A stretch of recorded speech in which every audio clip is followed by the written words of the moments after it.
ఏం డ్రైవర్ బాబు, కారులోంచి అమ్మ స్పీడ్ గా దిగారు, మీకంటే స్పీడ్ గా అమ్మగారు లోపలికి వెళ్ళారు. ఏంటి స్వీట్ లాంటి కాపురంలో కారం చల్లడానికా? హలో మిస్టర్, పెద్దవాళ్ళ విషయాల్లో తలదొచ్చొద్దు. వంటవాడి రేంజ్ లోనే ఉండు. రేయ్, నువ్వు డ్రైవర్ ఏమో గాని నేను వంటోండి కాదురా, ఈ ఇంటోండి. ఎవరెవరు ఎలా మంటలు పెడుతున్నారో నేను చూస్తున్నాను రా. ఓహో, వీడికి మామూలు టచ్ ఇస్తే కుదరదు, టైటానిక్ టచ్ ఇవ్వాల్సిందే.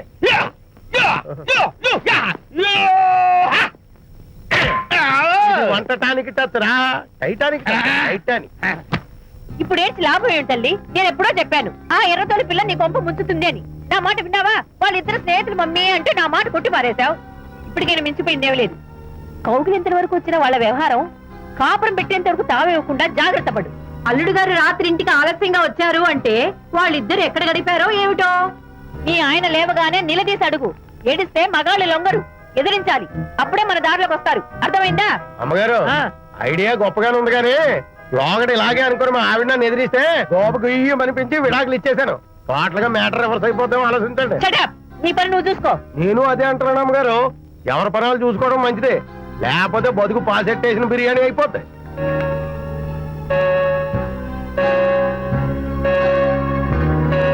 శాంతి, కాఫీ.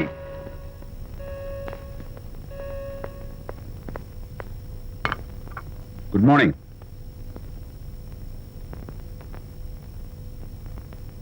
సారీ శాంతి, రాత్రి వచ్చేసరికి నువ్వు నిద్రపోయావు. ఇంకా లేపడం ఎందుకులే అని నేను పడుకుని పోయాను. నిన్న రాత్రి బాగా లేట్ అయిపోయింది. ఎందుకు లేట్ అవదు?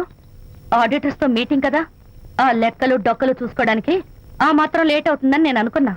అన్నట్టు చెప్పడం మర్చిపోయాను. లాస్ట్ మినిట్ లో ఆడిటర్స్ ప్రోగ్రామ్ క్యాన్సిల్ అయింది. అయినా పాపం మీరు ఫంక్షన్ కి రాలేకపోయారు. ఓ, వర్షం వచ్చింది కదా, వర్షంలో తడుస్తూ కౌగిలించుకోవడం మీకు ఇష్టం కదా. ఏ ఫ్రెండ్ కౌగిట్లోనో ఇరుక్కుపోయి ఉంటారు. ఏమిటి శాంతి, ఏమిటి అర్థం లేని మాటలు? మీ నడి రోడ్డు భాగవతం చూశానండి. ఓ అదే, పాపం అనిత రాత్రి వాళ్ళ ఆయనతో గొడవపడి ఇంట్లోంచి బయటకు వచ్చేసింది.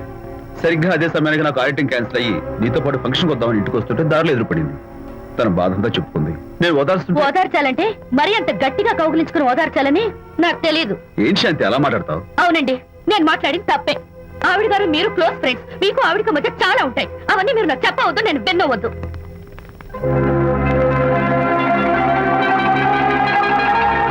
అరే విజయ్, నాన్న విన్నావా? అంతా విన్నాను రా. దీనికి అంతటికి కారణం అనిత. అనిత అంటే అనితో ఫ్రెండ్షిప్ మానేమంటావా? అలా ఎందుకంటాను? మీ భార్యాభర్తల మధ్య ఇలాంటి అపార్థాలు రాకుండా ఉండాలంటే ఆ ప్రకాష్ నాకు చెప్పి వాళ్ళిద్దరిని ఒకటిగా చేయాలి. లేదు నాన్న, ఆ ప్రకాష్ గారు ఉత్తర రోగ్. పైగా నేను వాడి దగ్గరికి వెళ్తాను, అనితకి ఏం మాత్రం ఇష్టం. వెళ్ళొద్దు, వెళ్ళి ఆవేశపడతావు, మళ్ళీ గొడవలు వస్తాయి. పెద్దవాడు నేను ఉన్నాను కదా, ఎలా సగదిద్దారో నాకు వదిలేస్తాయి. ప్రకాష్, నువ్వంటే చాలా జలస్ గా ఉందరా నాకు. ఏరా, ఎందుకని? అమ్మాయిలకి నువ్వంటే క్రేజ్, అంతా నీవంటే పడతారు ఎందుకురా? కచాక్. ఎందుకో తెలుసా? Because I'm the number 1 photographer. That's my style. కచాక్. ఎవడ్రా వాడు? ఆ విజయ్ గారు లేడు, వాడి బాబురా. ధర్మసూత్రాలు వల్లించడానికి వచ్చాడేమో. బాబు ప్రకాష్, వాట్ నీ కొడుకు నా కాలర్ పట్టుకున్నాడు, నువ్వు కాళ్ళు పట్టుకోవడానికి వచ్చావు. అనిత కాపురం చక్క పట్టాను, నీ కాళ్ళు పట్టుకోమన్నా పట్టుకుంటాను. అనిత చిన్నప్పటి నుంచి నాకు తెలుసు, చాలా మంచి పిల్ల బాబు. ఎరా, బాయ్ ఫ్రెండ్ చేత మొగుడిని కొట్టించిన పిల్ల మంచి పిల్ల అంటావా? అది మా విజయ్ తప్పు బాబు. ఆవేశపడి నేను కొట్టాడు, అందులో అనిత ప్రమేయం ఏమీ లేదు. మా వారి తరపు నేను క్షమాపణ కోరుకుంటున్నాను. దయచేసి అనితని ఇంటికి తీసుకెళ్ళు. Stop talking nonsense. Shut up. ఎరా, ఇంకోటి పెళ్ళంతో తినడం తప్పుని కొడుకు చెప్పడం పోయి నా క్లాస్ పిక్తాడంటారా ముసలోడు? అయ్యా, కాయకి ఎక్కడైనా పుచ్చుంటే అంతవరకు కోసేసి వాడుకోవచ్చు. పూర్తిగా పుచ్చిపోతే మున్సిపాలిటీ తోటలో పారేయడం తప్ప మనం ఏం చేయలేం. ఇది ఆ టైప్ కేసే. ఏ ఓల్డ్ మ్యాన్, అసలు ఆ విజయ్కి నీకు అమ్మాయిని వెనకేసి రావడం తప్ప వేరే పనేం లేదా? అవును, అసలు నువ్వు ఆ విజయ్కి తండ్రివా, అమ్మాయిని తెచ్చే బ్రోకర్వా? అసలు ఇలాంటి వెధవ ఫ్రెండ్ అవటం వల్లే ప్రకాష్ చెడిపోయాడు రా. ఏం కూసావురా నన్ను, ముసలి నచ్చ! మా నాన్న మీద చేయి చేసుకుంటావరా? నేను ఇక్కడ నరికి పోగులు పెడతాను. నా ఫ్రెండ్ కొడతావా? ఫ్రెండ్ కు స్పెల్లింగ్ తెలియని నీకు ఈ లఫంగా ఫ్రెండ్. నీకంత డెకరేషన్ లేదు. నువ్వేదో మనిషి అనుకుని నీతో మాట్లాడడానికి వచ్చారు మా నాన్నగారు. నువ్వు బురదలో దొల్లే జంతువు అని, నీ దగ్గరకు వస్తే తన మీద బురద పడుతుందని ఇప్పుడే తెలిసి వచ్చింది ఆయనకి. షేమాన్యో రండనా. కచ్చాక్. మనం కళ్ళతో చూసినవన్నీ నిజం కాదమ్మా. ఒక్కోసారి మన కళ్ళు కూడా మనల్ని మోసం చేస్తుంటాయి. నేను నమ్మను. నమ్మవా? ఒక్కసారి అలా దూరంగా చూడు. అక్కడ ఆకాశం నేల కలిసిపోయినట్టు కనిపిస్తోందా? కనిపిస్తుంది. కానీ కలవు కదా, అంటే మన కళ్ళు మనల్ని మోసం చేస్తున్నాయనే అర్థం. అవును. నువ్వు చూసిన సంఘటన కూడా అలాంటిదే అయి ఉంటుంది. అనవసరంగా అల్లుడు గారిని అపార్థం చేసుకోకు. చక్కటి కాపురం పాడు చేసుకోవద్దు. వెళ్ళి అల్లుడు గారిని క్షమాపణ అడుగు. నా మాట విను. May come in.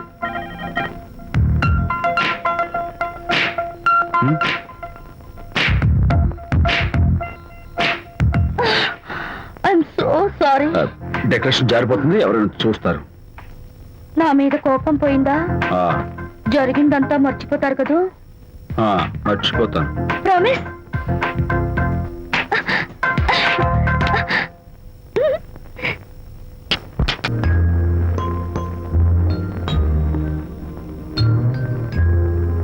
పాపా పాపా, ఏంటి బొమ్మలో పుట్టబోయే నీ బిడ్డ ఎలా ఉంటాడో చూసుకుంటున్నావా?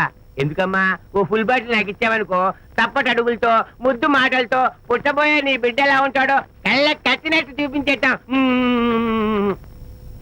ఏంటి రెస్పాన్స్ లేదు? లీనమైపోయావా? మరి నేనేమైపోను?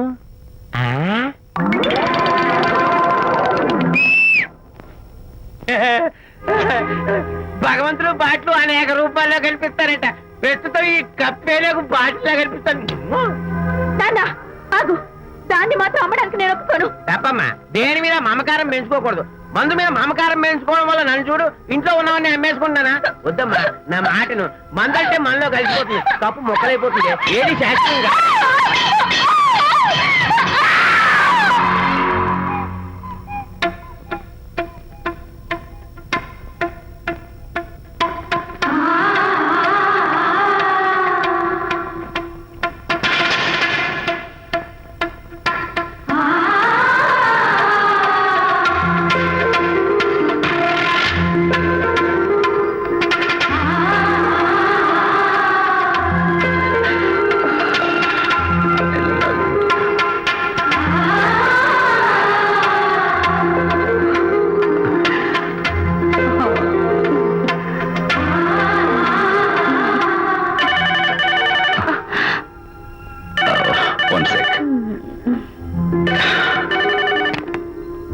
హలో, నేను విజయ్ మాట్లాడుతాను. బాబు, అనితమ్మ గారిని ఆ తాగుబోసు వచ్చినోడు తోసేశాడు.